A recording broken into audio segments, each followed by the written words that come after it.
I played a couple of simulators, and this was like very responsive, especially the hydraulics and stuff, the motion and stuff was really, really on point. Make you feel like you're really driving, it feels real. It adds so much to the experience. It's just really, really cool. It was pretty awesome.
After an impressive race at Talladega, William Britton adds his name to the winners list next to Richard Hurst.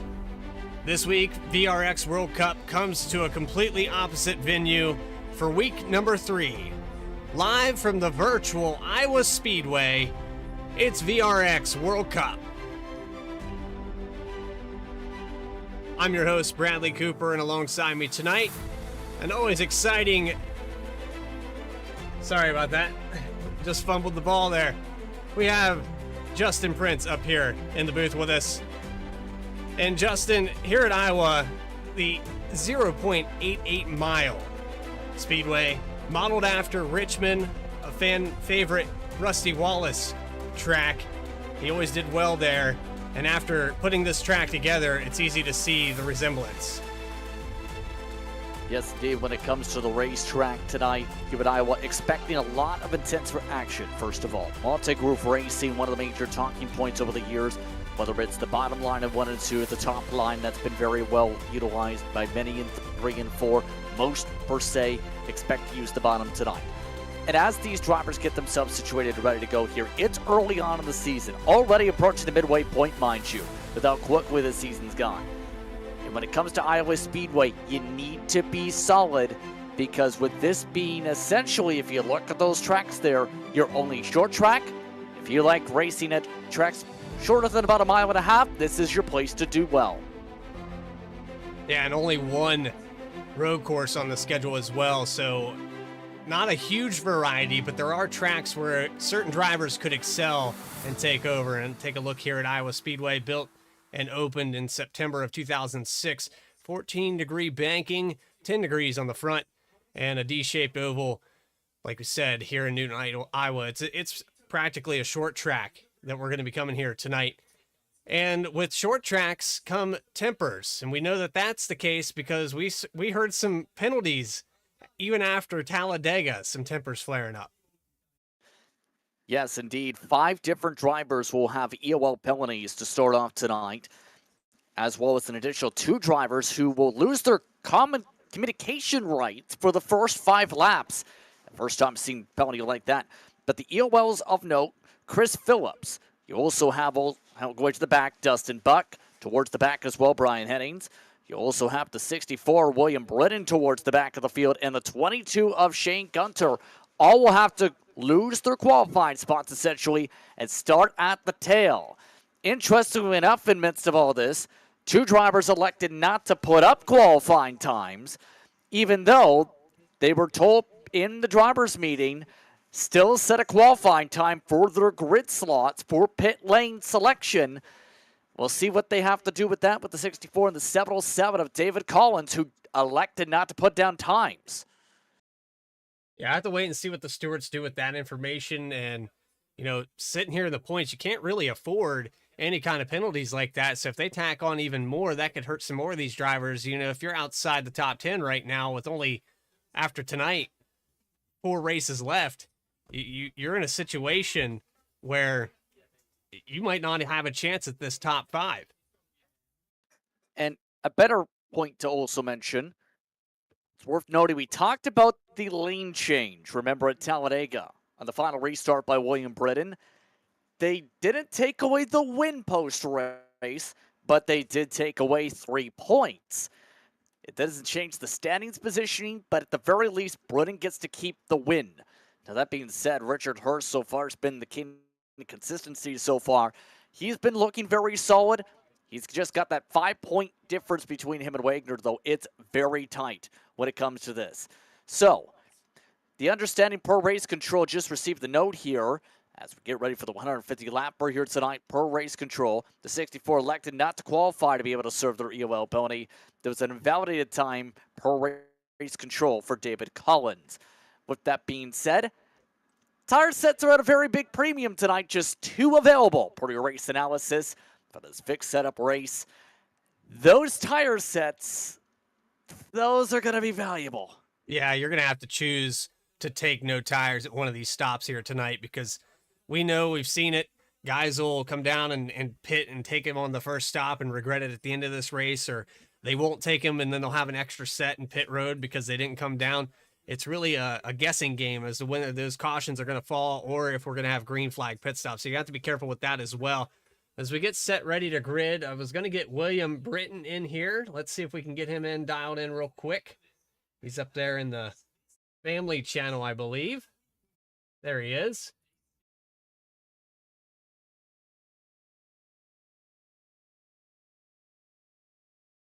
William Britton, it's Bradley Cooper, Justin Prince in the broadcast booth. Do you got a copy? Yes, sir. I got a copy. How you doing? Great, man. I mean, here tonight, you got your first win there last week, and now sitting third in the points or fourth. You're pretty tight. You're within 8 of the next position. And coming into tonight, it's kind of a toss-up.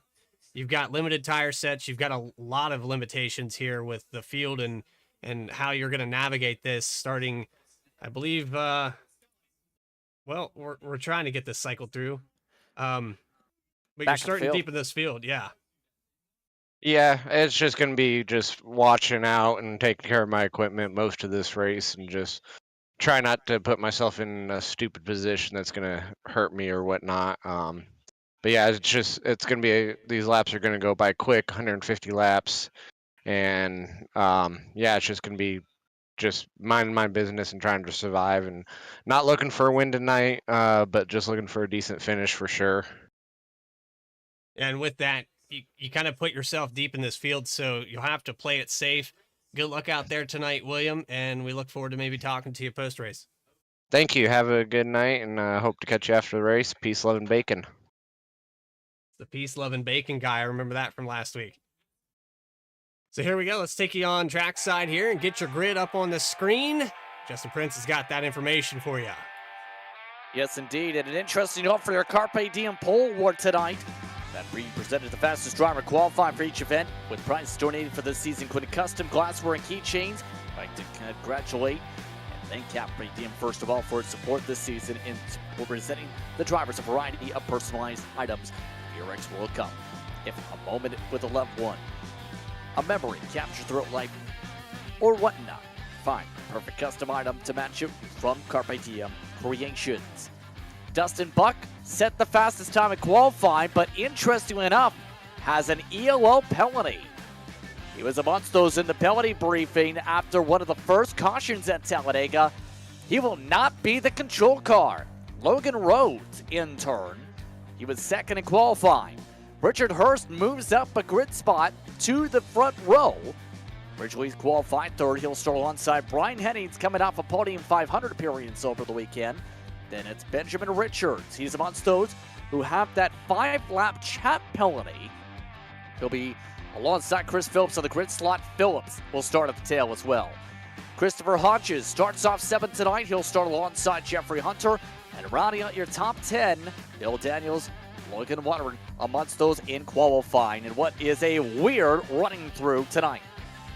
Yeah, we'll get through it. Steven Aguilar is going to start in the 11th/10th position. Kevin Mulcahy in 12th. 13th, Shane Gunter. James Wagoner in 14th. 15th, Jeff Scott. John Hudson, 16th. 17th will be Casey Ellis. PJ Cox in 18th. And that top 20, Paul McDonald and Jared Epker. 21st spot going the way of Vangioni, Pillar, Luke Rakowski, Greg Spiker, along with Mike Chivers and Daryl Aronson. The last starters, Teresa Spiker, Edward Fiddler, Fiddler should say. Then it's Jimmy Sachs, the last on time. Britton and Collins starting towards the rear did not set times. And remember, 5 different drivers will start at the tail. Your EOL list includes Dustin Buck, Brian Hennings, Chris Phillips, along with Shane Gunter and William Britton, who are all at the tail. 1 to green until the restart, 150 laps up on the board. That total distance calculated, about 132 miles. Your keys to win, Brian. Or Bradley, I should say. So tonight, I think the biggest key is going to be avoid anything that happens mid-pack. And I say that because this track can wear out the tires quickly. That right front is going to shove guys up the racetrack, and guys to the outside that are trying to complete passes, because that's really the only way you can complete one here, could end up getting ran into. So you want to be careful when you're trying to pass. Plan it accordingly. Don't try to go 3 wide. Pick them off one at a time. That's really the key at this track. We're all set to go racing for the Vrx World Cup. It's the 3rd race from Iowa. Richard Hurst, the inside. Logan Rhodes on the outside after a flurry of EOLs from Dega. Green flag is out. We're racing from the cornfields of Iowa.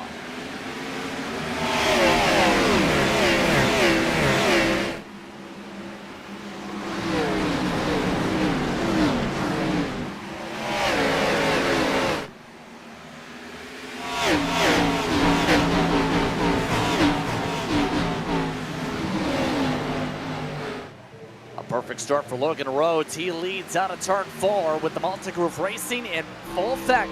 Several trying the top, many more preferring the bottom to start. Some of them are trying that wall, and I'm not sure how well that's going to work out. This isn't Bristol, but you see back there, a couple drivers got up into it. 56 of Benjamin Richards is still up there near that wall, and he's going to get a piece of it here on the exit of 4. He's going to have to be careful he doesn't do that too much. He's going to take himself 3 wide here in the entrance of 1, and almost some contact there between the 3-car, John Hudson. Looked like maybe Jeff Scott maybe tagged the rear end of him. Just about turned him, if anything. Scott in turn, back up the inside of the Roughneck racing car. Still trying to get the run, but Hudson putting a ton of wheel into it, nearly hitting the wall for good measure in the heart of the top 10. Just a couple laps in already. And it can be a rhythm racetrack. Like Richmond and like many other short tracks, it takes a while to set up passes here. We're seeing that difficulty already, even when you have a faster car on the inside, because of how big of those runs are on the outside of 4. Yeah, and you kind of run out of racetrack. That's the main issue here at Iowa. If you're on that outside, you can hang with them because you're able to run that exit wide, versus the guy that's on your inside, he has to kind of lift out of the throttle on that exit of the corner. The banking transition's so shallow. There's really no drive off here. Similar to Richmond in that aspect. Once you get a guy to your outside, you're just along for the ride until one of you blinks and makes a mistake. So as the drivers sort themselves out here, a lot of those in the EOL party They want a lot of their spots back. Dustin Buck's up to 23rd, Brian Hennings to 24th, Chris Phillips is already to 21st, and he's taking cars 3 wide. That's Greg Spiker, forced to the middle. Well, Spiker got a number on it this week, and we see on the inside that was Phillips for just a moment. They've settled it down. But deep in this field, still a lot of position changes. Like you said, the guys that got those EOLs, they're wanting to try to make as much work as they can. The tires are going to wear out so quickly here. And they have to do it while they're still cold. I mean, that's really all it boils down to, is those tires are still cold and they can have that chance. The track is fairly cold tonight, 76 degrees. We're expecting to race into the lights. Just past 8 p.m. in Sim. There's a look at your track conditions on the top ticker. All that being said, you know what's heating up? The battle for the race lead. Hurst has got side by side out of turn 4 the past 2 laps with Logan Rhodes. Rhodes continues to play good defense. He is bottoming out hard on that front nose, though. You see everybody with the Chevy is scraping the nose so hard because of those bumps in 1 and 2. That fixed setup, it's going to level the playing field. Everybody's going to do that. Interesting to see how fast these guys have picked up and pulled away from this field, if it will accordion back, if they're pushing their stuff too hard. You still got a big group of cars from about 6th place on back. There's Bill Daniels working on the back end of Logan Water, and from 5th back to 10th, they're just right on top of each other. Aguilar in turn getting shuffled into line behind Daniels. Up at the front though. Perfect defense still for Rhodes. It's very difficult to lose a spot if you know how to ride topside. You see Rhodes is not using that 3rd line in 1 and 2 because there's a ton of rumbles and bumps when you go that high there. Now, you also burn the right front tire off if you run the wall in 3 and 4. Yeah, 1 and 2 is kind of the weird. A lot of tracks, you run in kind of symmetrical corners. This place you want to run, you see right there, he kind of bottomed out. The entrance to turn 1 has a really shallow dip, and if you hit it wrong, it'll send the car up towards the wall. In 3 and 4, you can kind of play defense here on the exit of the corner. It's kind of the, I guess, the short track theory of, you know, play defense and just hold out as long as you can. You're seeing Rhodes do it, but man, if he keeps staying up there on that high side in 1 and 2, eventually it's gonna cost him. Auto run, that could hurt here tonight. Keep in mind, field limit 80% when it comes to its race in Iowa this evening. Normally this is a racetrack regardless. You expect at least a 1 stop. That fuel limit could make it a little bit difficult when it comes to making that work. With just 15 gallons in the tank, we'll keep an eye on the 1s tonight. Of note, in the heart of the mid-pack, a lot of drivers are getting very tight to the point where they're scraping the walls. Epker's bounced off the walls a couple times. Waterworn's done the same a few times. A lot of drivers are having troubles now as these tires really start to kick in. And that's just the fact that these guys have been riding the outside so much. Oh, Mama T just got put in the wall by Brian Hennings. Uh-oh. Let's take a look at the V-Speed instant replay, and keep in mind, Mama T is already under attack by 3-4 different cars, several of them with the EOLs already, and then watch the exit. Oh man, they bounce off of each other twice. Hold on, we have problems in live action. Caution flag is out. Logan Waterman and several cars just piled up. Aguilar involved. A parking lot on the front straightaway. Already 1 tow with the 1 car. So that's how fast it happens here at Iowa. We come back from a replay. They've already bent a few fenders here on lap 17, lap 16. We'll go back on the replay and figure that one out. And they had to throw it. Yeah, they had to throw this caution because it did not trigger initially. It was going to trigger eventually because watch, by the time things get really nasty past the start and finish line. Waterman's already hit the wall once in this run. This time, he collects a car. And then, caution's thrown there. Keep an eye on the 1.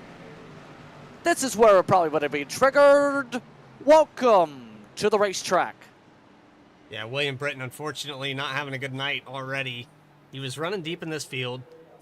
Started back in, 30th position? And now finds himself with heavy front end damage. The one car tows. That's unfortunate for the 64. He was working his way up through the field, but not at the pace that he probably wanted to. Now it's going to be even more difficult. So your meatball flags are already in EOL penalty. William Britton taking the faster pair. Logan Rhodes staying out and nobody coming down for tires outside of Dustin Buck, who topped off. McDonald, who just topped off. Aguilar repairs. Hudson still in the box. Britton just took the fuel. Apparently, remember the issue with pedals last time with some? Logan's pedals came apart. Oh, again? Again. Sounds like he needs to turn that force feedback down a little bit. I've had some settings messed up, but if you're moving your rig with your force feedback, it's probably a little too high. That's why I'm up here in the booth. I don't drive these things constantly, but I will say that I've never had force feedback unplug my stuff. That's unfortunate though. And Watering, he's hitting the wall. He's having problems already. That last wall tap probably is what did it. You can also argue this is the importance of making sure your pedals are secure in this case, because, yeah. I mean, I'll be honest, I had issues hitting the brakes until I put a cinder block behind my brakes. Yeah. I mean, if you can't bolt it to the floor, you have to find alternative methods. Yeah, you have to do what you got to do, and some guys will lean it up against the wall, or if you ain't got that option, like you said, a cinder block, but whatever the case may be, you got to make sure your stuff's secure. And as a sim racer, you want that consistency. So when you set down in that rig and you feel out the length of the pedals from the floor to your feet, where that wheel's located, if you can't have consistency there, it's really tough to have consistency on the track. So as they get resorted here, one to go on the restart. Rhodes, Hurst, Hunter, Hodges, Daniels, Wagoner, Cahey, Richards, Scott, and Ellis. A bunch of your top 10 here. And so far, it's been a near perfect one when it comes to Rhodes. Already fuel strategy in the minds of some. Drivers like Britton, Buck, and several more. Topping off, even coming to the green here. Already coming up to 130 laps to go. Rhodes has led them all so far. He's in control for the restart zone. Yeah, Hurst on the outside. That looked for an interesting start here. Hurst has been poking. Good start, though, for the 7 cars. We go back green for the second time today. Back it away after a bit of a checkup in the mid-pack. And look at second, a swap there. Oh. 3 wide and what in the world is Logan Waterburn doing? He lost it again. He's going to tow it back to pit road, but he lost it right in front of the field. New race leader Jeffrey Hunter, he takes advantage from the 7, getting spooked from that. Just how in the world does that even happen? Let alone, how are we still green? Yeah, I need to go back and find that on a replay. Let's go with Watering here. This happens. He's coming out of pit road, and the field's taking the green here. They're going to meet him in turn 2. He's coming back out. Thinks he's got his stuff set back up. Maybe gets loose down on that apron. He's not even going full speed. He's going 20 miles an hour, 30-ish. And then, welcome to the racetrack. Oh no, there's cars. Oh boy. Yeah, he's parked it for obvious reasons. That was interesting, and it almost cost somebody the race too. We saw a car coming down low, just missed that car, and he was able to jerk it to the left enough to get it out of the way. But close call there, and the 7 loses the lead over that. That's unfortunate for the 7 because he's led every single lap up until now. Well, Jeffrey Hunter, when it takes advantage in the beautifully colored machine. Still trying to hold on to the bottom. See how much is sparking just on the track bar through the corners. These cars are built before they had the underbody pinning and the full carbon fiber underbody, so they're dragging suspension parts. They're not dragging a carbon fiber splitter or undershell. I know on iRacing, not much of a factor as far as damage goes. We have had problems in the past where cars would bottom out and cause damage, but I think they'll be okay here tonight with that. Bubble At least turn I 2. hope so. Jared Epker's up in the wall. He tried to make a move on a checkup, and now his car is significantly destroyed. No caution yet, but Epker's got a broken axle. Yeah, he's going to have to slow that thing way down coming into 3. Almost met the wall again. Let's go back to the replay here real quick. Yeah. Backed up here and then. I think that's a case of maybe locking it up, braking a little too hard. Waiting too long to get into the corner, maybe. Wasn't an aggressive battle before then. Now he's not in a battle at all. While Logan Rhodes wants his lead back.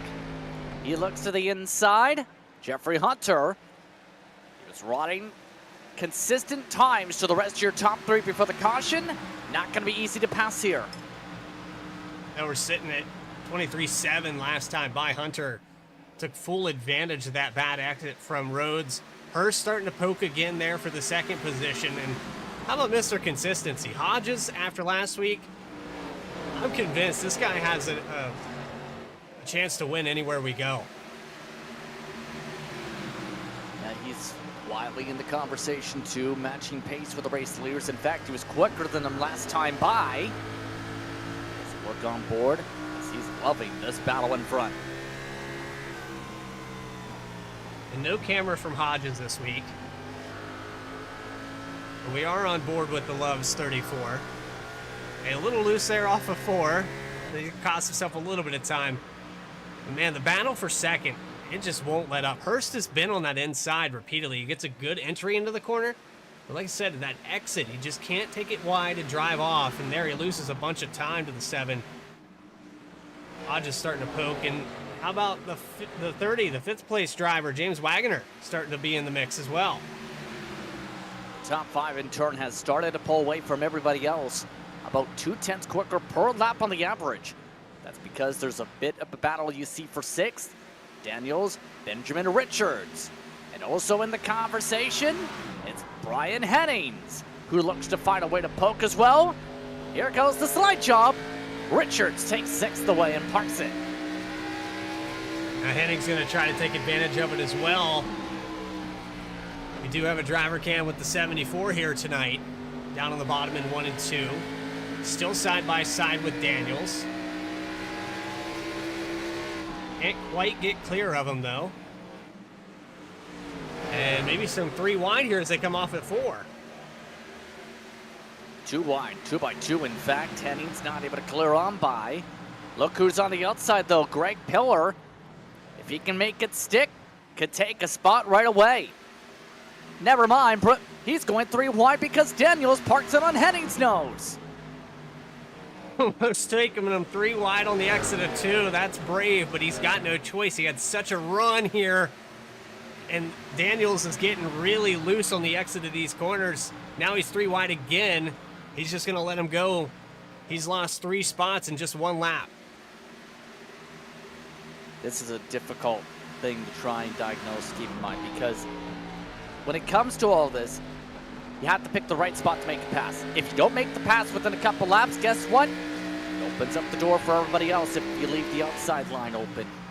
So how do you play this out to try and make a pass efficiently at a track that's hard to make passes at and hard to not make contact with in the midst of corners? Yeah, a lot of contact through 1 and 2. The 28, a little late to the brakes there, couldn't keep it down, got into the side of the Chris Phillips. He's struggling here after lap 35. He's just kind of fallen off. He's went from about 6th position, now outside the top 10. And so getting back to the question, how do you make sure you make the right decisions for a pass attempt? Because for comparison's sake, Hunter hasn't had to deal with those lately. Others, we've seen the issue with Hennings losing spots already. mean, from a driver's perspective, it's hard to be patient, but if you can get to the outside, that's where you want to be. Right now, Hennings has that door open with the 90 being on the outside right now of, I believe that's Jeff Scott in the 38, but now he takes him 3 wide. You get the run off the corner, you have to carry that to the outside and follow that 90 car and hope that he can play defense. And unfortunately, Hennings has opened up the door now with the 6 car. A lot of comers and goers in this top 10, but ultimately, getting to the outside is where you want to be. That outside line in this grouping, keep in mind, still being held onto by Pillar. Pillar seems to be sending it extremely deep. He might be cooking those tires, though, because if we can look on board with the 90 car, there's a phrasing of you put in so much wheel it doesn't turn. That's 45 degrees nearly. Yeah, eventually that right front's going to say, I'm done, I've had enough, and you're going to find the wall as he continues. Now, some of these guys run in a little bit different ratios. I don't know how much you can really go to justify 45 degrees on the wheel, but you can change the steering ratio in these cars where the wheel input to what the tires are actually doing is a completely different percentage. You see right there in front, the 51 dropping down. That's Daryl Aronson. Going to get out of the way here hopefully soon because they're going to go 3 wide if he doesn't. And he's into the side of, there they are, 4 wide out of 4. Aronson, that's not very friendly from lap traffic. Jeff Scott takes advantage and gets himself clear as Pillar continues to burn Now that right wall. front tire. There Yep. we go. More hits, more bumps, and this is not looking very comfortable. No, he's pretty much checked out on that right front, off the wall there, off of 4. If you find yourself lifting off the throttle in the exit, you've probably drove it too much. And now he's going to probably fizzle out here out of the top 10. He's back to 10th now. But Bill Daniels is another car that it's going to take a while. The 818 of Mulcahy will catch up to him, I think. Daniels is also one of those cars that's kind of used it up. So as things get parked up on the corner exit with Daniels and company, look who's starting to make some ground up. One of the drivers from the back. I believe you spent a lot of time today on this paint scheme for Shane Gunter. Unfortunately, I did. I thought I had it done and ended up painting the Chevrolet SS, not thinking that that's not the Gen 6 car. That's the 2013 car, so I had to start from scratch, but I think it turned out well, and glad to have Shane representing V-Speed out there on the racetrack. He's up to 14th spot in the number 22 right now. I believe you mentioned he'd be one of a couple we'd be seeing over the next few weeks starting to represent those colors. Yeah, we're working on it. 70 car in the wall here. That's Mama Teresa. She hasn't recovered quite yet from that initial contact with Hennings and now has lost a lap to the field. She's back in 27th, having a tough time. She is respectfully trying to stay out of the way. They're sending it. Yeah, the lap traffic for reference, I was about to bring this point up, is 3 seconds slower compared to the leaders. That's big. That's a big difference at this track. As for the lead, 7 car finally able to get to the inside. I think we're seeing the outside, what it does to the right front tire. Rhodes got door to door with the 15 of Hunter. But here we go with more lap traffic. What's going to happen here? lap traffic to the inside. That's Mike Cheevers. Hold it down there. Holds it down there indeed, and that in turn sees Rhodes reset and back up for the time being. Hurst, by the way, is backed up to 4th as well. So that in turn could play a major factor with not just the speed differences we referred to already, but the more laps we turn, the more traffic you're going to reach. Yeah, and this spread here in the top 5 is getting wider and wider. We're talking about what started out with Rhodes side by side. Now it's 2 tenths, and then it's another 5 tenths and almost a second between 1st and 4th. They just keep extending that until you get all the way back to Benjamin Richards, and that's where Richard Hurst in 4th place is battling these guys side by side. So that's only going to help that gap grow even more for Hodges. Almost some 3 wide there. Hennings on the outside. That's how you want to pass as he works his way into the top 5, but really close call out of 2. Hennings amongst those we've already seen get shuffled back from these passes. He's found the right line to make set passes now. He seems to be very comfortable with the pace. He's all running now just like that inside the top 5, and he's quickly one of the fastest cars on the track. He's as quick as the leader. So Hennings at 24-2, 24-2 for Hunter. He can start shaving away some of this gap. Will he do it in time, though? Because pit stop's going to kind of reset some of these guys. They won't be battling as much. You see Hodges starting to rebound now. He hasn't really shown his strength yet. I think he's kind of kept it bottled up for the early run. Now that long run pace is so critical here. And you touched upon the strategy coming up pretty soon. Normally with the fuel tanks, they'd be around that midway point, if not a little further. We're about to find out in a few moments where that 15 gallons gets drivers, yes, but getting the lap right is going to be important. A 1 lap difference with the fall off can lose you 2 seconds on the racetrack if you wait a lap. And we're talking about 2 seconds overall on the fall off as well. So you short pit. Yeah, you make up that time, but do you time it right? I mean, now you're talking about a lap or 2 difference. That's a couple tenths a lap for the guys behind you. They could end up chasing you right back down. You have to be careful and strategize this carefully. Kind of tough to do when you don't have somebody on that box, right? Exactly. And now, it's already around under 100 laps to go. The difference in lines, I mean, ever more prominent. Pit stop for some of the lap cars on the radio. 51 of Aronson amongst those coming in, and these bringing in great spikers, so less lap cars, less issues. Spiker some of them missed go pit for road, more stops. I think. He did. He missed the entrance to pit road. He had a car in front of him, I think, had to check up more than he wanted to. He got some damage from it as well. And you know the crazy thing about Spiker's entry? He pit from turn 3 and still missed it. Yeah, that's tight, though, and that's another factor here at Iowa. If you don't practice it, it's hard to know. We'll ride on board with him here and show you how difficult it is. That front wall on pit road is almost a 90-degree angle from the jettison there to the gate. And here's why I mentioned the significance of turn 3. If you're braking and entering there, that's a 5-second difference on the racetrack just by hitting the brakes there. Instead of from turn 3 and 4 from the banking and then turning it down. Yeah, and it might be maybe a product, a side effect that he's a lap down and he wants to stay out of the way and not check up anybody. I can see where both sides of that coin, you don't want to lose time, but at the same time, you don't want to cost somebody else the race. I know a lot of these guys out here in VRX are kind of new, and so this might be a venue that they haven't practiced a lot of time on. But what I can tell you is this top 10, they've definitely put the time into this racetrack, and they've been out here. You see Jeffrey Hunter all the way back to Luke Rakowski, and it's slowly kind of changed because you had those guys that had EOLs. They've worked their way back up here in the top 10. I'd say they put their practice in.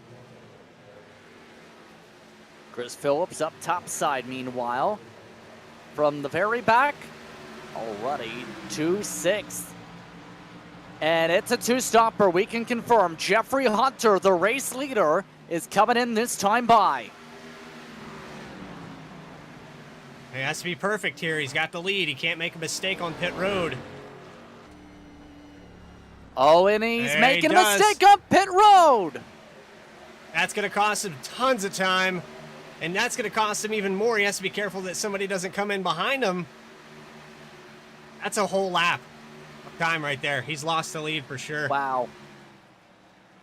It's one thing missing pit road. It's another to say, let's back up. That's going to be the place where drivers are going to point and say, that's where I lost the race. Rhodes is in.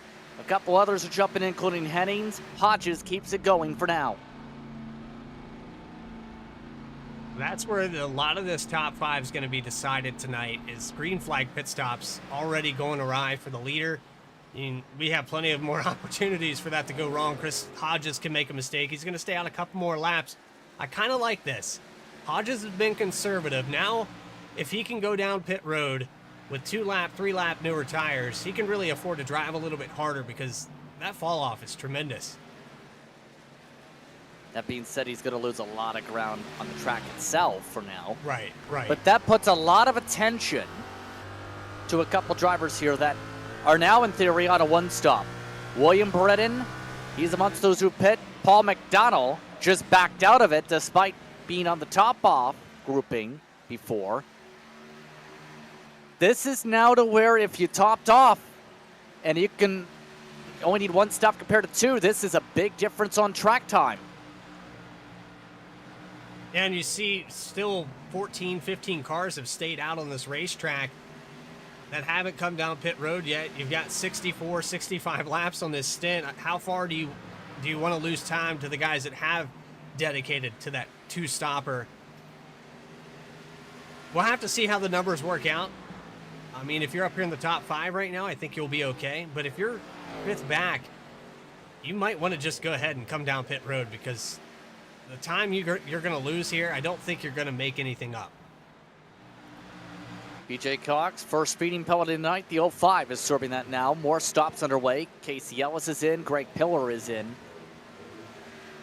And here's the big question. If you're amongst those who did not top off, how long can you go? It's 10 laps to halfway. If you can get to halfway, that is huge for this race. Hodges is still out there. He might have been clutching from the start of this run. He might have an extra 10 laps or so. I don't know. With some of these guys coming in on, what, 58, 59 laps on their stint? How far can you really push it? Now, there is the argument of, is it going to be down to, can you be faster on new tires despite taking an extra stop, so an extra 43 seconds in the pit lane, essentially? Or are you going to be able to keep it in front of those said drivers? I was one of those where it can go either way depending on the field. Yeah, and position-wise, too, that's key to this whole conversation. Is with Hodges up in the front, you know, he can kind of dictate the pace he wants to go to try to catch those guys. He'll be in the same ballpark, have them on the relative, and know what they're doing. Versus, like I said, guys that are 5th, 6th place back, they're kind of off of this group that have hit pit road, and for every lap that goes by, that's another 2-3 tenths. Yeah, it'll even out, but we're talking about 15. Oh, Richards in the wall. Hard contact.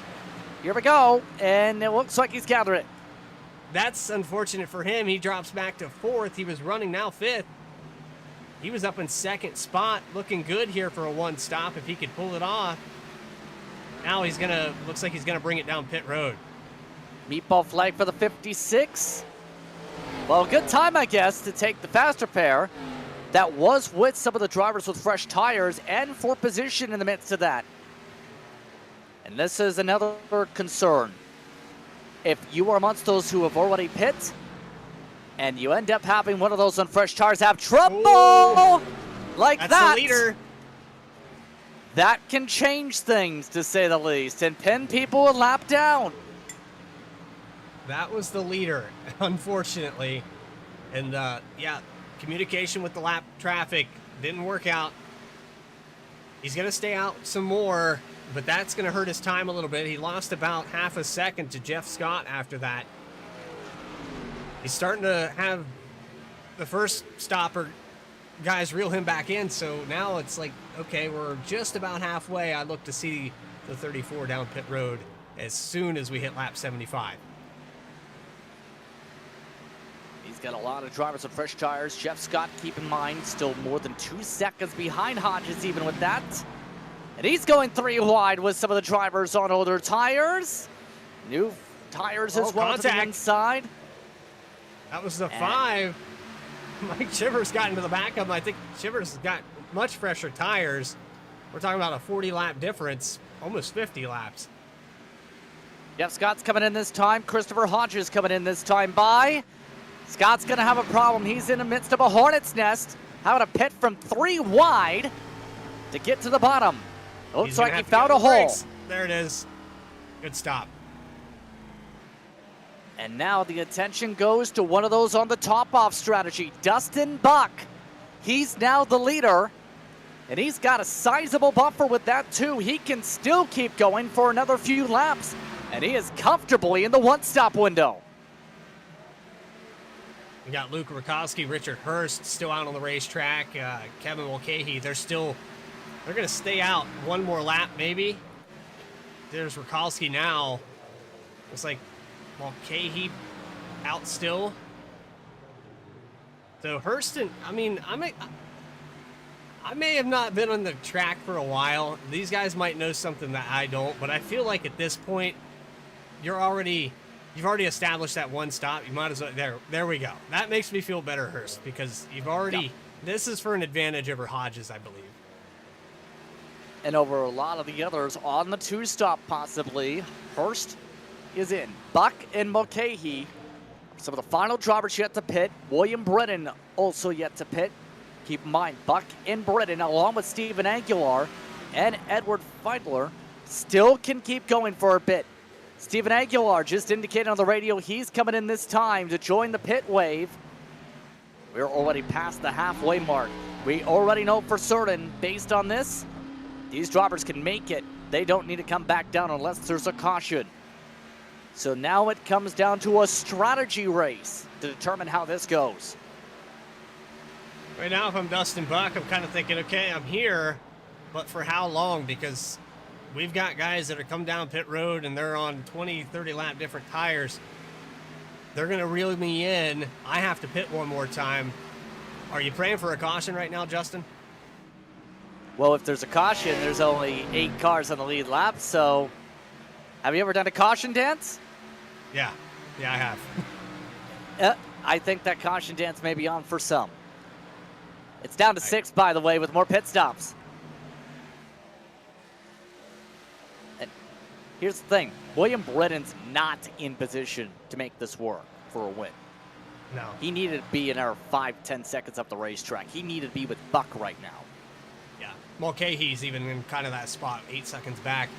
And with the way that the lap traffic and the situation with the first caution happened, that's why I think Britton is where he is.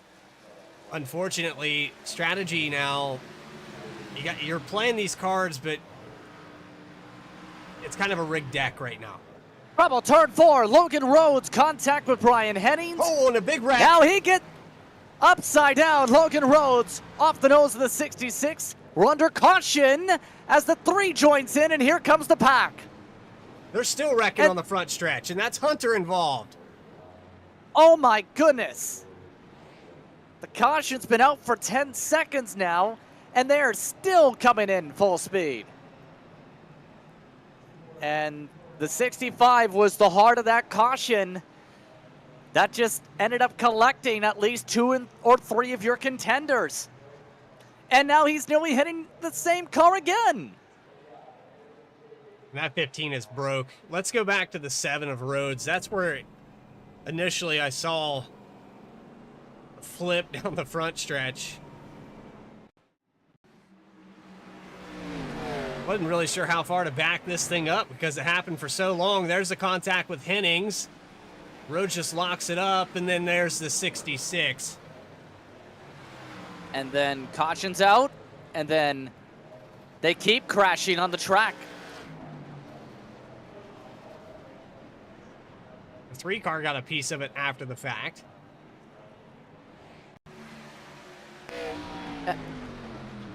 Car in the track.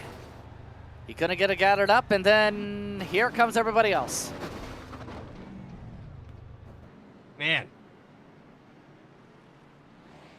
I mean, having somebody up on the box helps with that, but you also, as a driver, have a responsibility to see that and check up in time. I got no words. Yeah. It doesn't happen very often, Justin.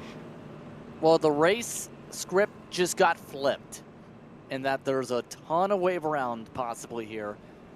James Wagoner is the first lap down right now. The 66 took the faster pair. They stay on the lead lap. Just 6 total are on the lead lap. Currently, it's Headings on old tires, Buck on newer tires who's in. Hodges staying out. Britton staying out. Many more trying to figure out what to do here. So this is a perfect time for your Thrustmaster through the field presented by Thrustmaster. After a few cars got thrusted into the air. Brian Hennings is staying out. He's the leader now with the one tire set in the pits left. Also staying out, the 6, Chris Phillips. William Brennan is in 3rd. Despite being in the incident, the 66 is in 4th. They're amongst some of the lucky ones, you can argue. Christopher Hodges, all tires in 5th. Dustin Buck just came back to the pits because he had an instant black flag and is having problems in pit road. James Wagoner is currently scored in the 7th position. He's in the wave around spots. While with Bill Daniels, Greg Pillar, Logan Rhodes also is currently scored in the top 10 with the faster pair utilized, but he's back a lap down. Okay, he just got shuffled to that 10th spot. There's only 9 cars on the lead lap through a Thrustmaster through the field presented by Thrustmaster. That's how big this caution is.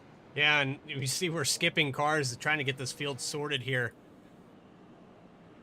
I mean, right now, the way it sits, it kind of looks like a lot of guys got trapped. And situation with some of these guys staying out, they're not going to get their lap back. It's unfortunate because of the way it fell, because you had Hodges and those guys that they don't need to pit. They're going to try to save those tires. They're only 1-2 laps on the stint here, and they were able to stay on the lead lap because that caution fell the way it did. I will say this, though. This has happened so many times at Iowa. I'm not even kidding. Unofficial. I'm not surprised because this is usually part of what happens. Fresh tires versus old tires. Yep. Eventually somebody runs into somebody. Yep. That approach speed with 2 seconds of fall off. And we saw it with some of the lap cars earlier in the run where guys just, they're running their normal line. They're not expecting that car in front of them to brake so early and they get into the back of them. We saw the 5, I believe it was of Shivers getting into the back of somebody. I can't remember the number, but that's going to happen when you have that much of a fall off. So, Brian Hennings is the leader.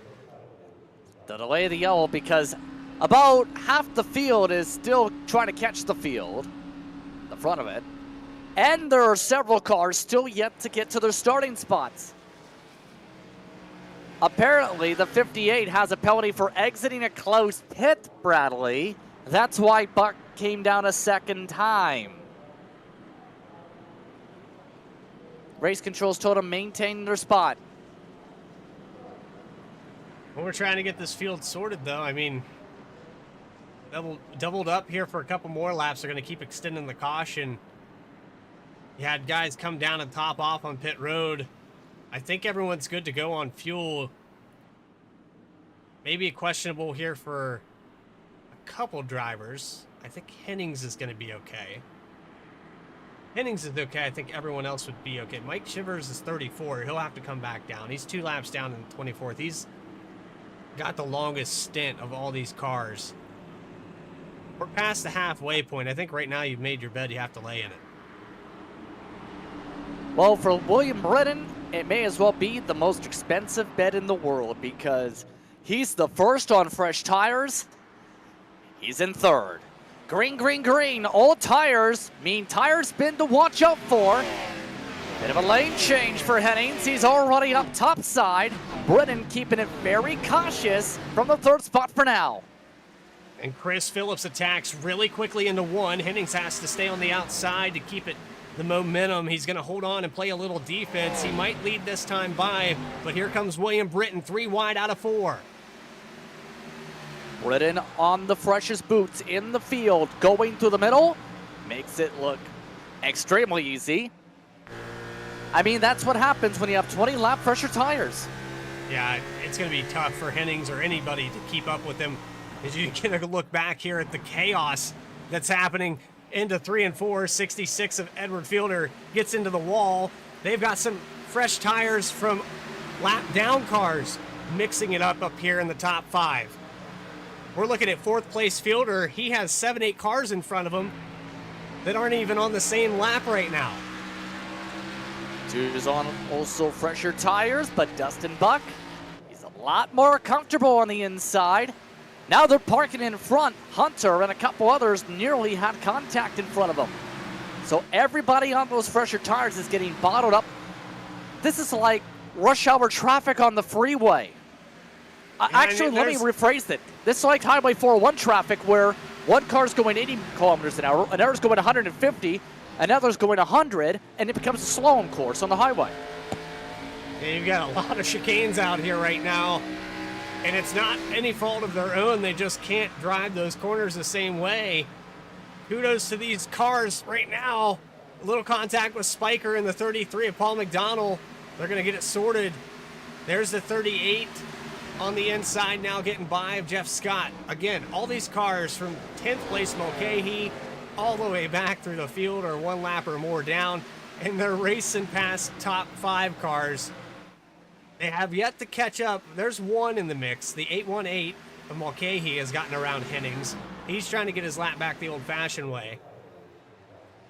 There's the 6-car Phillips. I'm surprised Phillips didn't get into the wall. Both of them follow each other. How about that with some aero wash? What can I say? One car gets tight, the next car follows them with double aero tight. And I was going to ask, where's Hodges here? But I see why. He's navigating all these cars that are a lap down, trying to work with them. They're on the same tire stint as he is. So he's just going to have to ride with them to the front of the field. It won't take long. He'll be there before the end. He just has to be careful that he doesn't get involved in anything with these guys, because they're racing for position in front of him. 2 drivers about to scream into the void of technical issues. Dustin Buck from the top 5, he's gone. Technical issue. Mike Chivers, technical issue. He's gone off the track officially in the sim. So 2 more cars now out of the race due to internet/technical issues. Right at the time of the race where you definitely don't want that to happen. Britton, as you could expect, he's gone. Yep, 3.5 seconds, and he's just off into the sunset as the lights come on here at Iowa. Perfect. It couldn't have felt any better for the 64. And I would say right now, with the luck that he started out with, this is a complete 180. What a run through the pack so far. Brennan amongst those on the top off grouping. He's able to stretch the gas down at the caution flag, and now really capitalized, coming towards 50 to go already. Here's a look at the heart of the groupings with Jeff Scott. He's trying to battle amongst those, 1 lap down, by the way. Okay, he's still in the lucky dog spot, about a quarter of the track ahead. That's how big some of these differences are here. Yeah, and he's actually chasing down your leader right now. But he's got about, I'd say, 5 seconds, 4.5 back from your leader. So he's still got some work to do to get back on the lead lap the old-fashioned way. And unfortunately, by the time he gets there, his tires are probably going to be pretty evened out. And he's not going to be able to get far away from Brent. Yeah, you're not making up the entire racetrack of about 23, 24 seconds over the course of 50 laps on equal equipment. Although, not expecting too much of a fight here with 8 cars on the lead lap at this point. That number's about to go down a little bit for some. Seen there, and here's a look now to 34, Hodges. Whoa, He's 22. in a harness. Oh! Looked like Shane Gunter scratched my paint there. He came off of turn 2 and hard move to the inside. Now he's got the 90. That's not for position. That's Greg Pillar. The 22 actually being scored 2 laps down. Again, that caution fell at kind of a bad time for a lot of these guys that were dedicated to that one stop and had stretched it out. They had already lost a lap. I'm interested to see, though, when does Hodges get up here? Because now he has the Hornet's Nest, as you described it, in front of him.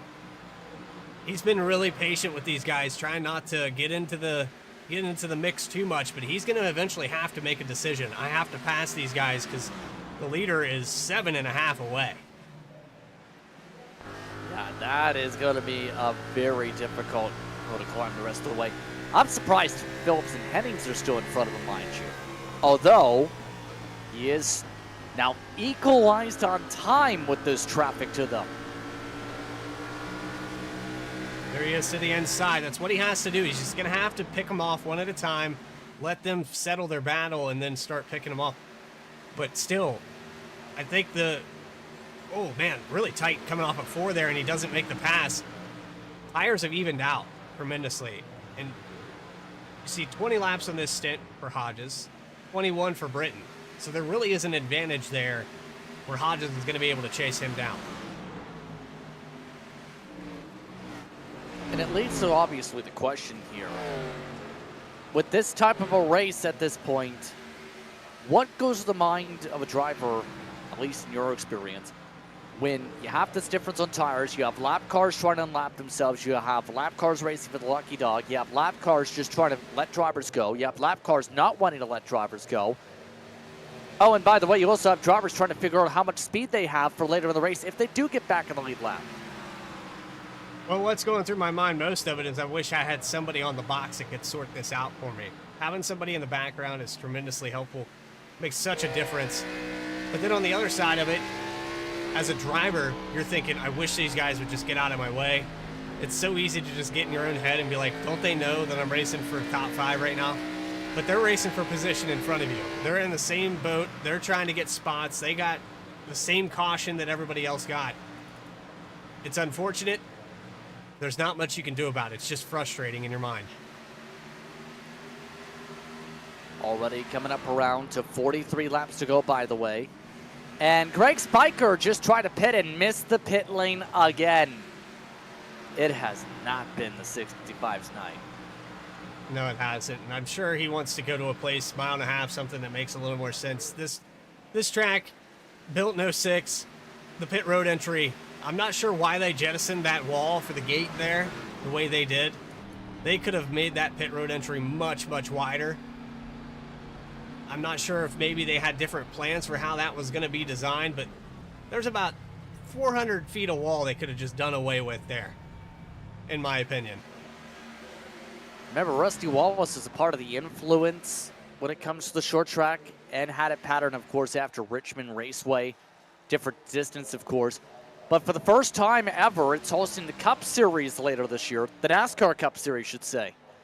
There's been a lot of driver feedback on wanting to come here because it's such a driver's racetrack. And especially with the success in IndyCar with Iowa, there's been a lot of hype about this racetrack in the past 3 years. Oh, and for good reason. I mean, I'm really surprised it took this long for the Cup to really decide, hey, we need to come to this venue. It's more than adequate to host a Cup race. It always has been. And, I mean, they had successful races in the Xfinity Series, the Truck Series. ARCA came here. A lot of other series have been at this track and put on an excellent show. So I'm glad to see that that's in the schedule, and I hope everyone's excited to see that. Me personally, I love it. I think we need shorter tracks on NASCAR schedule. That being said, I don't think they needed to tear down Auto Club to do that.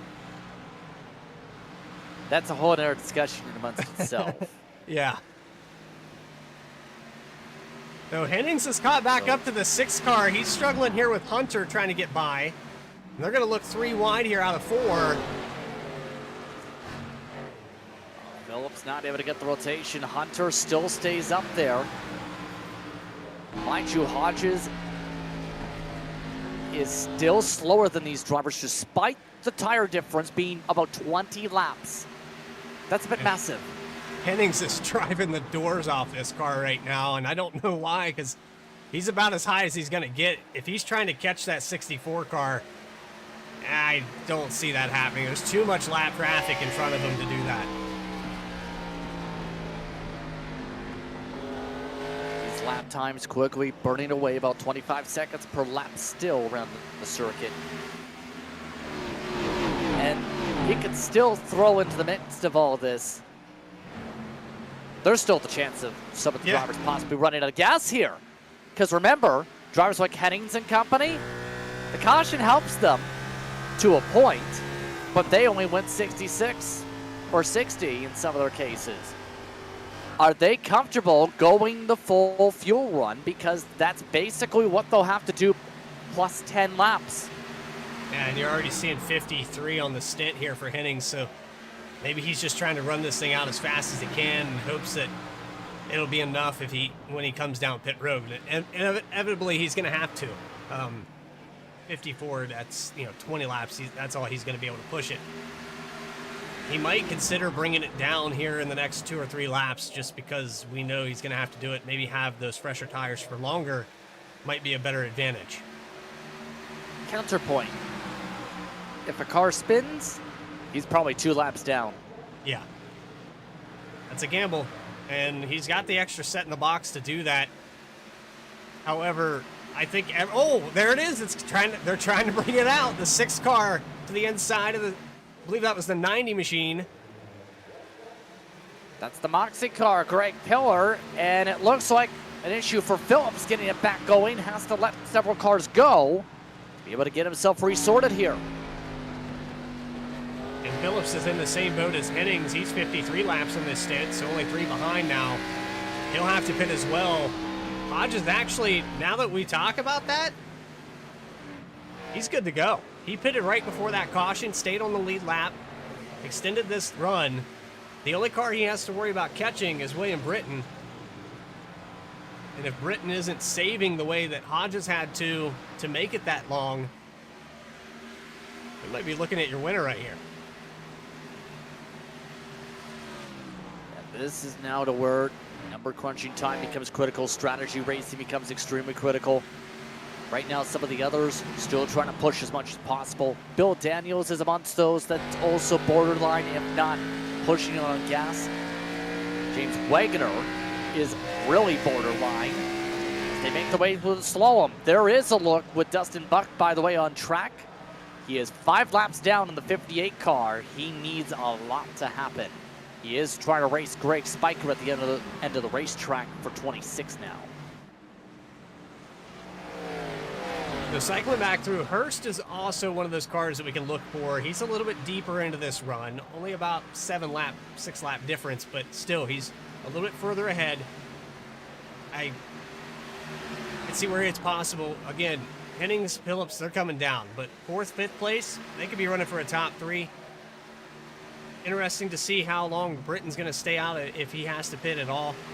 Let's go on board with him for a second, see if he's clutching. Doesn't sound like it. A lot of wheel there.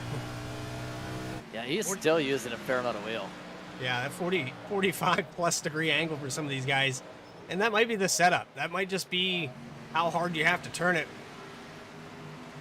to keep it down there. I don't know. Maybe overdriving it seems to be working for him. He's stretched the lead out to almost 7 seconds over Hennings now. Hennings is in a hornet's nest. Oh, this isn't pretty for Hennings. 3 wide with lap traffic. Benjamin Richards stays outside. Keeps his foot in it in the midst of the battle here. And the need to be careful is pretty high still, mind you. Pit window is open, by the way. Logan Rhodes is in.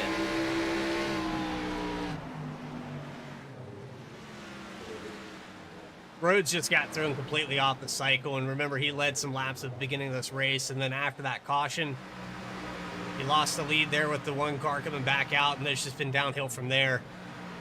Then he got flipped over on the front stretch, had to burn that fast repair, so he's just kind of like, okay, I need yellows, I need things to fall in the right way.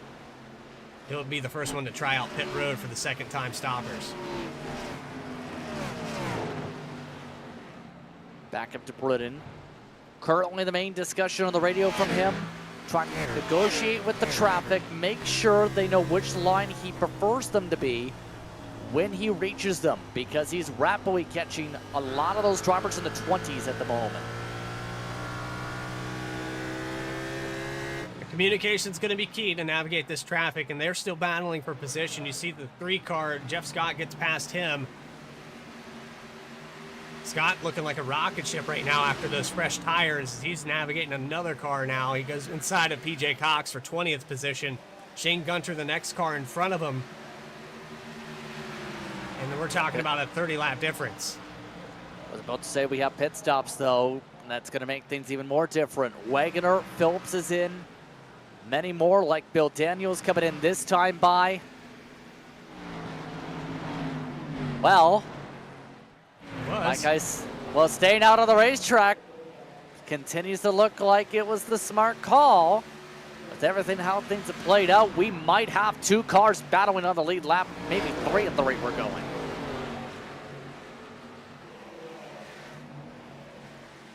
So navigating, he's communicating that he's getting through this lap traffic, but we haven't heard any chatter about fuel or pitting for the top 3. I'm looking for Hennings to come down soon. He just said this time by, in fact. Hennings wants in, and everyone's cleared at the bottom already. Hennings, good execution, good entry as he makes his way to the pit lane for the final time. 20 to go. That leaves just a couple on track. Britton, Hodges, Hurst, Fidler are the only drivers on the lead lap who are yet to pit. And all of those names mentioned appear to be good on gas the rest of the way.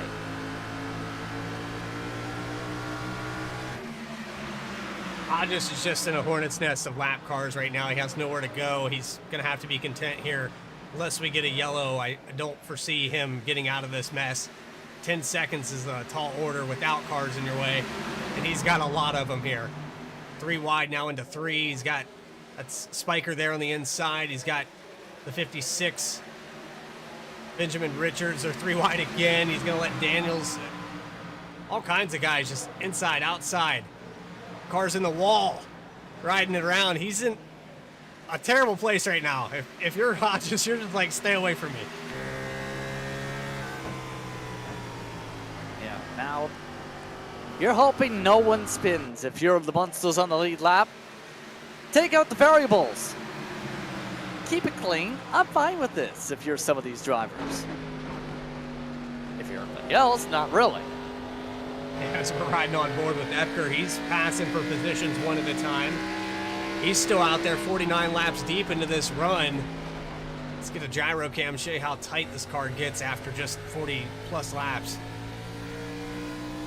He's navigated this traffic though. He got around a few of those guys. He's up into 17th now.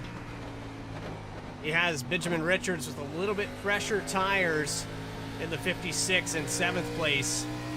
Actually, they're on the same stint here, actually. I was reading the wrong numbers, so 50 and 50. Man, this is such a confusing time for not just a driver, but us up here in the booth. I mean, imagine the feeling in the cockpit, where it's almost like a hopeless feeling in some cases, because everybody's going to have to take some tires indoor. Even those taking the wave here are going to be in the boat of, we need another caution within 5 laps. You can't be hoping everybody slams the wall and then spins. That might not happen.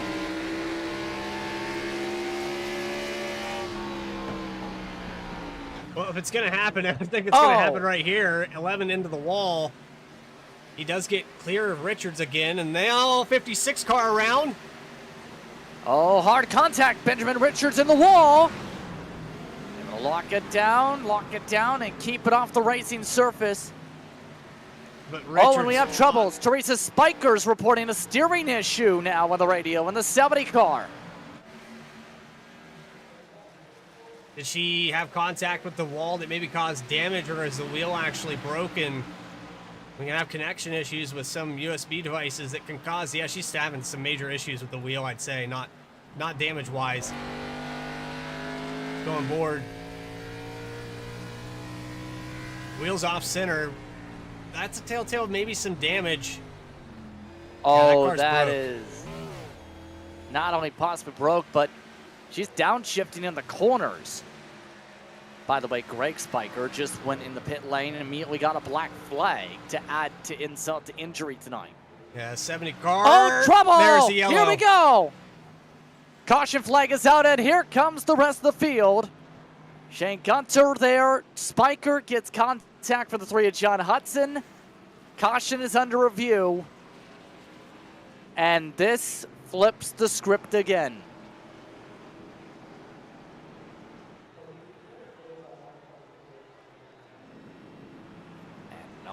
4 cars are on the lead lap. Again, apparently kinda Teresa's saw it Spiker had happen. wheel issues. Saw it happening. She was hitting the wall a lot there. Wasn't able to keep the car. Let's go on board. She just come out of 4.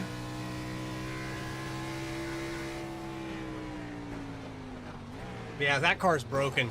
It has a suspension brake, and then the 3 just nowhere to go. There's Shane Gunter, and my paint gets broken again.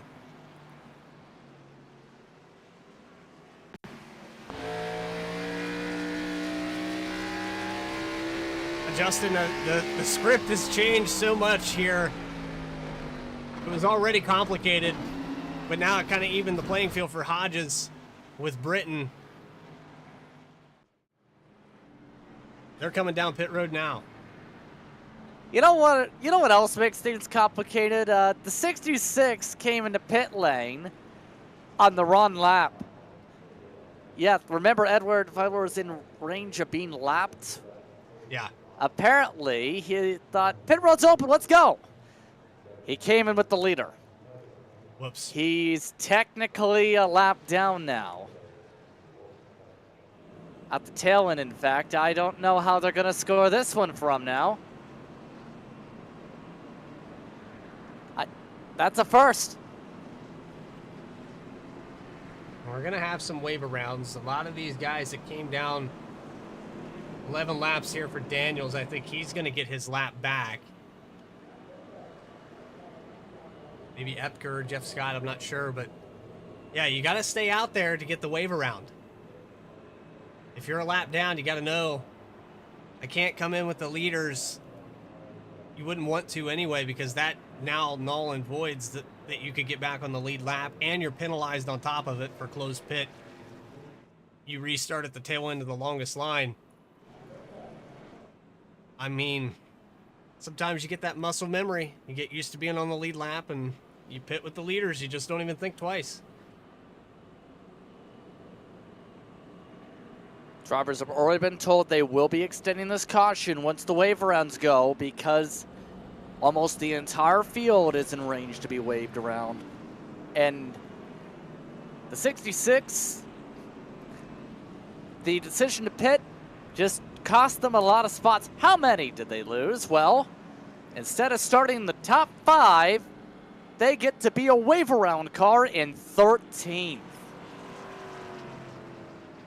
Edward Fielder going to start at the tail end of this. He's probably going to extend that line after these wave rounds. I'm not sure if that penalty will carry over for that or not. That's not a penalty.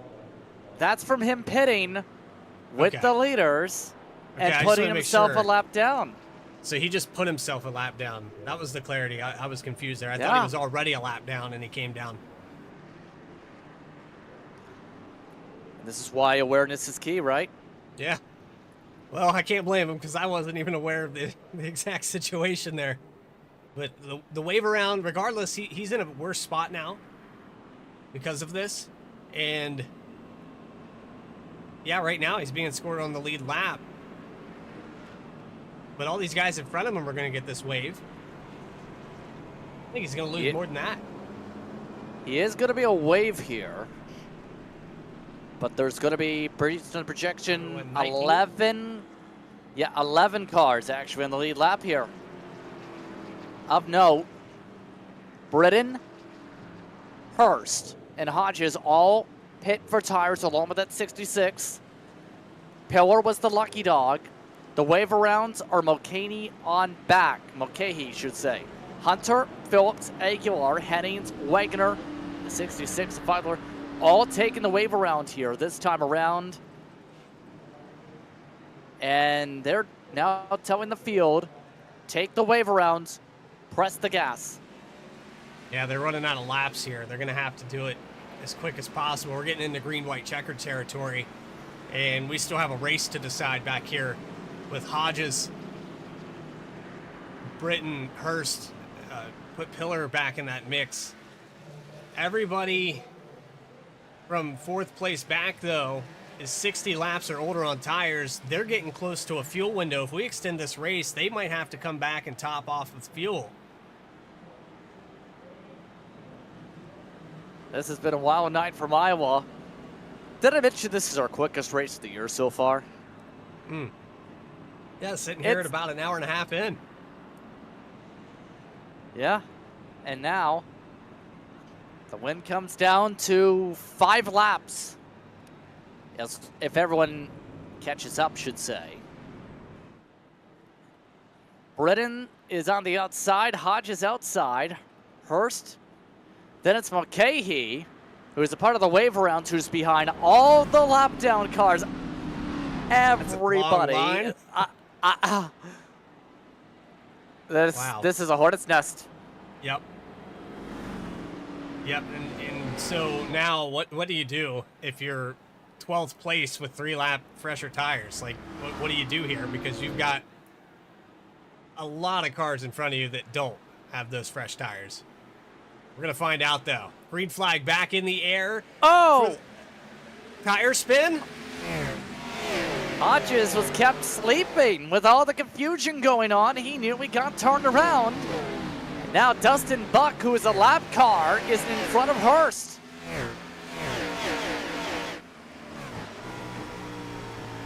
Well, how about that? Dustin Buck to the inside of the 34 car. And remember, Buck is 5 laps down, but he's still, he's still in the mix. If we get some caution, things fall the right way. He needs it to happen now, though. Under 4 laps to go in this one. Britton is running away. Hodges having his worst nightmare for this fight. Having a fight with lap cars. That's all Britton needs to see to be able to set sail with 3 to go.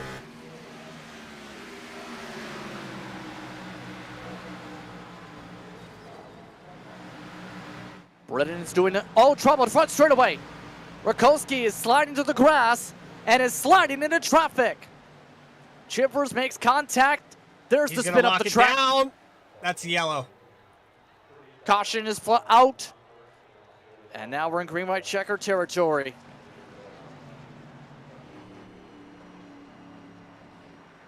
We saw that slide through the grass there. The 033 already looked like he broke the right front, but then the 90 came in and finished it off. Let's take a look. Hennings, another touch there on the right rear. Good save right up until that point, and then Shivers is just there. 90 car nowhere to go. He was the lucky dog. Previous caution flag.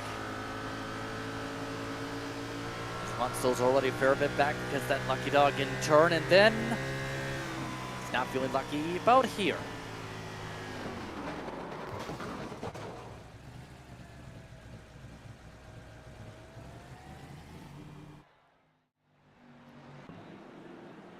I don't know what else to say other than KCL is lucky dog, and we are in green-white checker territory, which means if we get the white flag, it's a race to the checkered. If we get a yellow before that white flag, we'll have that other attempt available.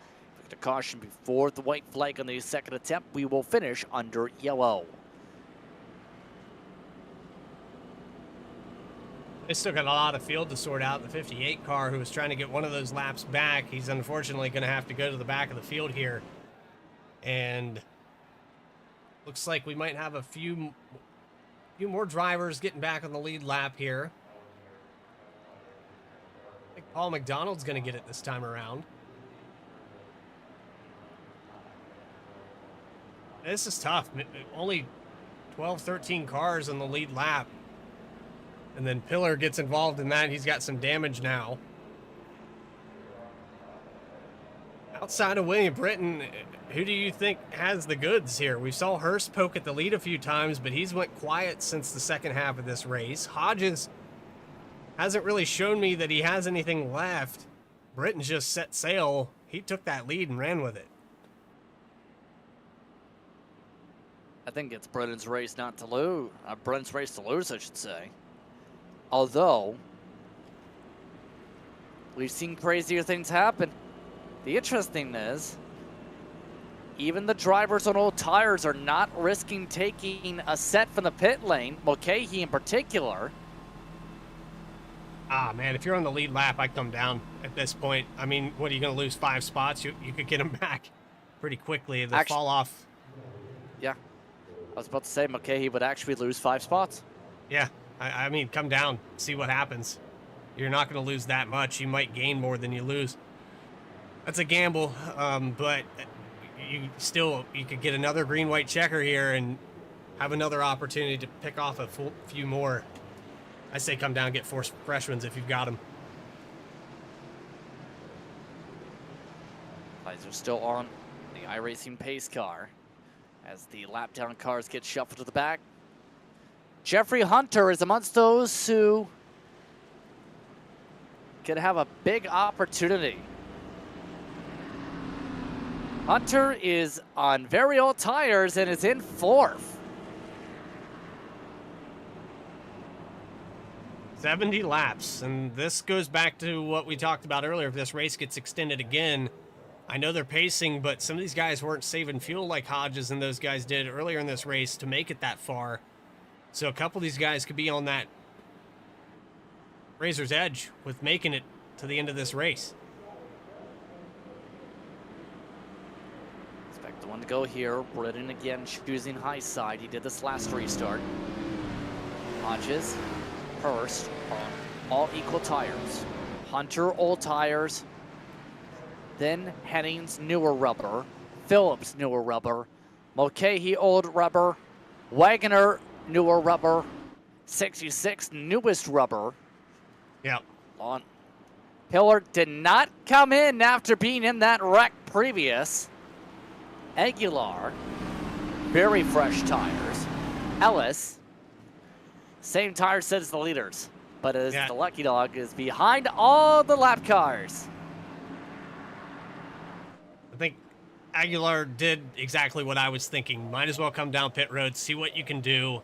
Let's see if Hodges gets caught sleeping again. I don't think he's going to make that same mistake twice, but now we have to worry about a little bit of tire spin from some of these guys because they're on 60, 70 lap old tires. Green flag back out in the air. Another wheel spin there for the 34, and he does not get it going. And a perfect start for William Britton yet again. Britton looks to run. 2 and 3 wide behind him as they look to close it out. Hurst nearly spins it. He saves it. He's still got some guys on the outside. Hennings gets a spot, but white flag going to go up in the air and 1 lap to go in Iowa. Final lap presented by VRX Simulators. Britton looks to finish it out strong. It's been a wild night from Iowa. Everybody's been having a hard time in the corn, but for William Britton, he goes from the EOL from second to last to victory lane. Britton wins it in Iowa. Now adds himself to 2 in a row, a 2-time winner here in VRX World Cup. Hodges, another runner-up finish. I know he wanted this one bad, but William Britton finds his way back to the front after starting in 30th position. No surprise, he is also your butt kicker biggest mover award winner. That award to the most positions gained post-race. Technically with the EOL, it's 30. Officially, it's 29 from his qualifying slot, which was second to last. And it takes luck sometimes to win. He got on the right strategy and then some with the early caution. It turned out to be the winning decision to pit during said caution.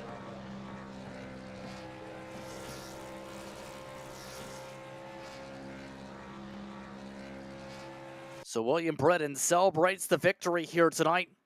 Post-race interviews and your final results will return here on V-Speed. You're watching the Vrx World Cup. We'll be back after a message from our sponsors from Iowa.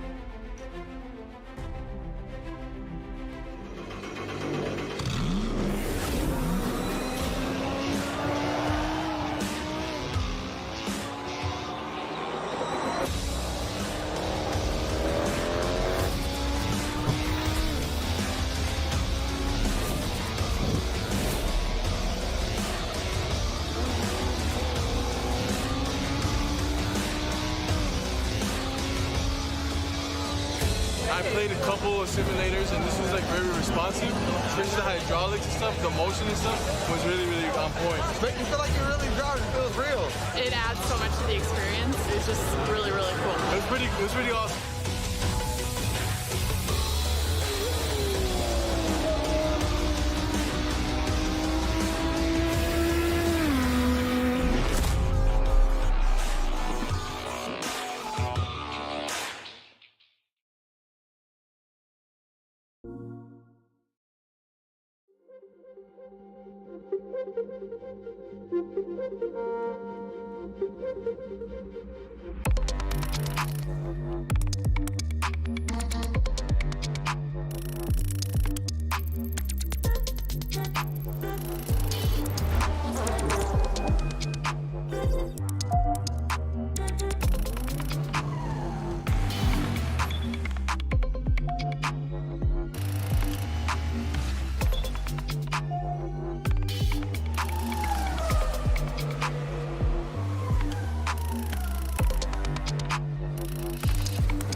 Back here live at Iowa, the VRX World Cup has concluded its 150 lap event and actually goes into overtime here tonight for 155 laps. William Britton gets the win after a hard charge from the back of the field to the front. Chris Hodges ends up runner-up again. And we've got Chris Phillips in your top three. A few drivers to note that kind of got, the cycle just didn't work out. We had 4 cautions, 8 lead changes. It was a tough night for some of these guys that came in here starting really well. And in turn, though, William Britton, despite the EOL to start off the race, was able to take advantage of all the chaos of strategy to take the win once again. Hodges second, Phillips going to third at the end. Hennings and Hurst your top 5. Wagner and Aguilar 6th and 7th. Then it was Jeffrey Hunter on old tires still coming away with the top 10. Okay, he in 9th. Greg Pillar. He elected not to pit despite being in the incident that sparked the green-white checkered. He still finished in 10th. You see Aguilar actually gets 3 spots there because I believe he restarted there in 10th spot after coming down and getting some fresh tires. Another green-white checker, he could have picked up 3 more. 11th position belongs to Edward Fielder with Casey Ellis in 12th. 13th, Bill Daniels. Jeff Scott's going to finish in 14th. Paul McDonald, 15th spot with Jared Epker in 16th. 17th, Logan Rhodes. Joseph Fagioni in 18th. Shane Gunter, my V-Speed Paint with 19th position. And John Hudson is going to round out that top 20. Koski finished back in 21st after being involved in a big incident late. PJ Cox didn't recover from a speeding penalty. In 22nd is where the 05 went. Jimmy Sox, he also had speeding a couple times. Aronson as well. 4 laps down for both of them with Benjamin Richards in 25th. Dustin Buck, he was in contention for top 5 before technical issues put him 5 laps down. David Collins, Teresa Spiker, Greg Spiker, along with Mike Chivers, and then Logan Waterern. needs to get new pedals. It looks like he finished 138 laps down after a disastrous night for his pedal set.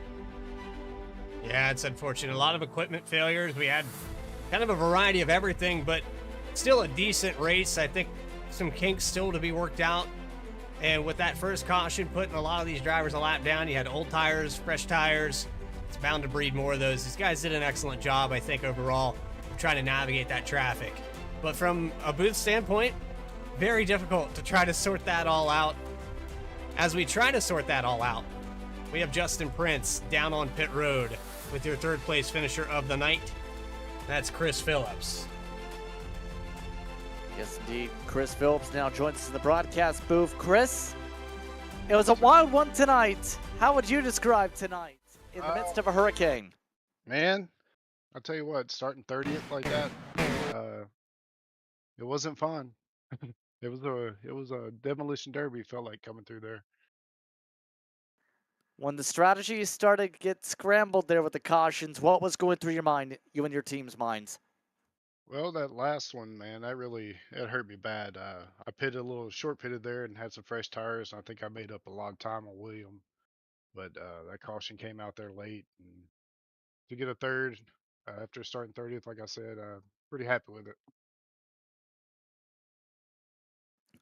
So with that being said here, what made tonight so tricky when it came to trying to plan things out strategy-wise, in your opinion, and why? And it's just hard to pass here. I mean, you got people in 3 different lanes, and you got lap traffic. Lap traffic played a big role. I couldn't get to them there at the end. Uh, it was just hard to pass because of the lap traffic, and you just had to take chances and dive bomb some people. Well, on that note, Chris, anyone you'd like to thank for the run tonight? Just my beautiful wife. She lets me do this from time to time, and I do appreciate that. And she picked out a pretty cool paint scheme for me tonight. The white lightning got her done. Once again, congratulations on the top 3 run. Thanks, man. Chris Phillips away with the 3rd spot here. And in turn, 2nd spot went the way of Christopher Hodges. He's with Bradley Cooper. And down here with Hodges, another runner-up, man. I tell you, you're hungry. I can tell. Kind of conservative at the start of this race. I thought maybe you had something there that you were hiding from these drivers. But then it seemed like after the caution fell, all that lap traffic in your way. How much of a role did that play here tonight for you? Yeah, it was a pretty big role that played in this whole race for me. Definitely was just at that point just glad that I got back on the lead lap, got the free pass. Was in a kind of situation where I was being conservative with on that first run. We had a caution early and just ran it as long as I could because you never know when a caution comes out, and when people are trying to pit, stuff can always happen. So I tried to go as long as I could. Fortunately, I had enough fuel to make it to the end after I pitted. Did not know that. But I took the free pass, got back there in traffic, but I was in a decent spot. A caution comes out, then anything can happen. So I was definitely in a good spot if there was a caution to come out. And right before that caution came out with, I think, 10 to go, I was in 2nd. Don't know what the fuel situation was for the leader, but we got bunched up there, and yeah. Well, I think William was on the kind of the same stint as you were and came down pit road with you as well. Overall, though, I think this race wasn't so much dictated by the caution as it was dictated by the lap traffic. Like you said, there was so much to unpack and sort. How easy would it have been just to have somebody up on the box there tonight? Yeah, it's definitely, yeah, it probably would have helped, definitely. But yeah, it was just kind of a struggle all night. I didn't get a lot of practice this week due to work, and came in tonight and felt pretty good about my car. I don't think I was really hiding anything. I was just trying to mind my P's and Q's, and I think I was in 4th and 3rd that first stint, and then I got the lead when everybody pitted. So I don't think I was hiding anything, but definitely was saving my tires. I felt like on that long run, if it would have gone green and people didn't have to pit, I probably would have been able to get the lead, but I got the lead anyway, and then the end of the race happened. And now you finish ahead of Richard Hurst. There's a few drivers that were ahead of you in the points that you needed to capitalize on. You got a little bit of an edge on them after this week. So my final question is, how confident are you going into Kansas this next race? Oh, very confident. It's definitely definitely great to get the season started with 3 top 10s. That's definitely very consistent. That's what I really wanted. Talladega made a move late and it didn't work out, lost a few positions, so kind of hurting me in the points there. But yeah, definitely getting an advantage like that is definitely helpful. Definitely going to help. Every point matters, and we still got a long way to go in this season. So definitely excited for Kansas. Ran there well in the past, and I feel like that'll I'll be able to run pretty good with there, and we'll just keep chugging along in the season, try to get first place and win the championship. Finally, is there anyone you'd like to shout out while we have you up here, buddy? Oh yeah, parents as always. They always support me. Yeah, I think Mama T. She's one of the big supporters of mine, and then big supporters of VRX and everybody that does this. She puts in a lot of hard work, and just got to thank every, everybody that I've been racing around. Richard, and good win for William there. Got another win, so big. It's great to have competitors like that you know always support you and race well against you. Well, Chris, we thank you for your time. Congrats on another podium finish and, like you said, 3 top 10s. We appreciate your time, and we'll see you next Friday, 9 p.m. Yep, thank you. Second place finisher here tonight, Christopher Hodges, in another podium day. I know that helps him tremendously in the points, but finally, what really, really helped this guy, and Justin, I'm going to sit back. I'm so interested in what you're going to ask this guy because it was a great race for him, and I don't think he expected it to go the way it did. Yes, indeed. William Britton is the one who takes the victory here. You start from basically dead last, William. How would you describe this win tonight? Rewarding, especially after what happened earlier in the race. Logan's wheel disconnected and he pulled right up in front of me and basically gave me a big old meatball, destroyed the engine. Thankfully, we had the fast repair, but after that, I was driving a little angry and whatnot because technology. That's always a fun thing to deal with. But then, the caution. What was the reaction when you had the caution and guess what? Just about the entire field was a lap down. I was relieved, to be honest, because I was also thinking to myself, well, a lot of these guys pitted real early. They're not going to be able to make it the rest of the way on fuel. And here I am, we're past halfway, and I'm still good on gas. So it's like, at one stop, I can be good, but how much time have I done lost because of how long I've stayed out? So it was really a blessing because we got that caution got a lot of the field a lap down or at least behind us on that restart. And yeah, it just played in my favor, I think, tonight. Really, I think I just got lucky tonight. And sometimes luck is better than being good. On that note, though, already coming up to the midway portions of the season here. Obviously, a big night when it comes to points in turn with all the shuffling here. But with that being said here, what's your thoughts on how the championship battles have gone so far for you? For me, minus having a bad race at Auto Club, I think the championship is kind of playing into my favor at the moment, but it's still too early to tell. We still have 4 or 5 more races to go, and so I've had 2 good weeks. What's to say the next 2 weeks aren't bad weeks? It's just a gamble that we're gonna have to wait and play out. Anyone you want to thank for your run tonight? Definitely thanks VRX for supporting, for hosting all these events. Thank you guys in the broadcast. My cousin Frankenschreck, as I like to call him.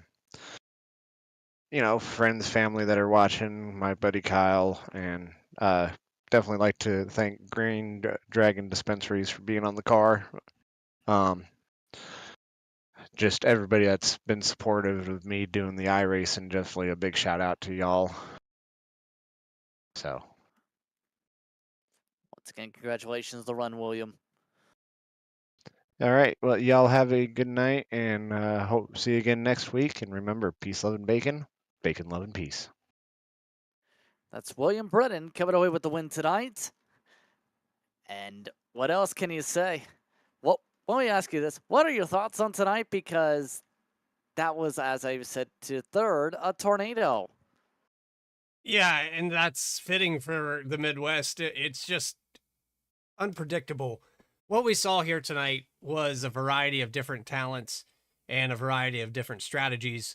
And so every part of this driver field was tested, and ultimately experience was key. I think for a lot of these drivers here tonight, just falling short was a matter of making the wrong choice on when to pit.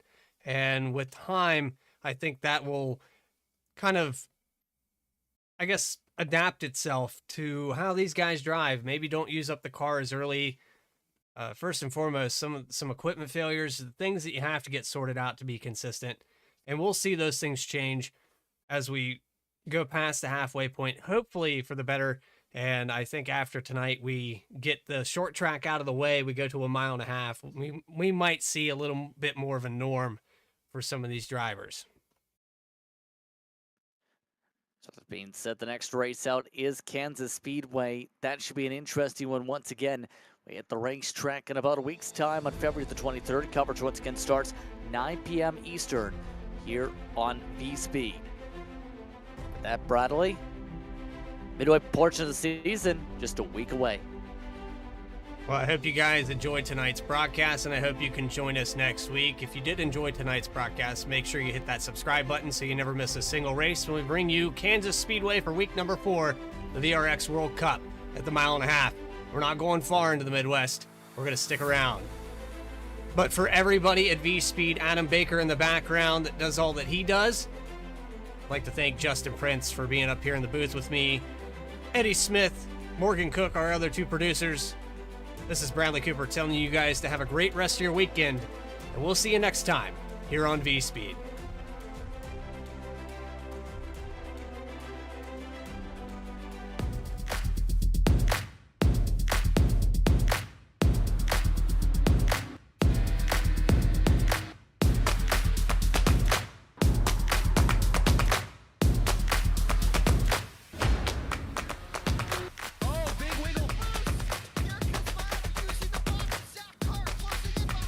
And here comes Milo, big run out of 4. He's going to be there. Tristan Martin's there. Cannot count out to 37. Oh! The ball gets burned! Cabot, where did he come from?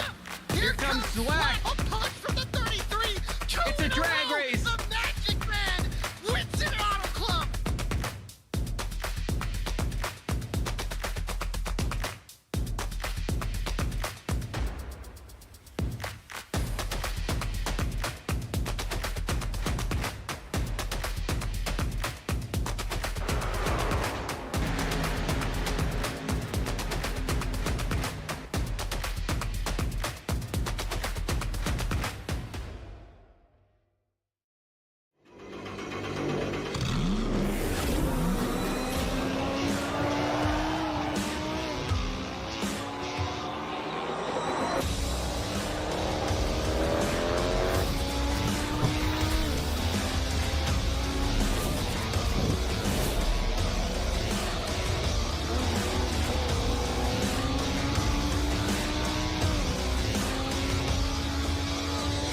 I played a couple of simulators, and this was like very responsive, especially the hydraulics and stuff, the motion and stuff was really, really on point. Make you feel like you're really driving. It feels real. It adds so much to the experience. It's just really, really cool. It was pretty awesome.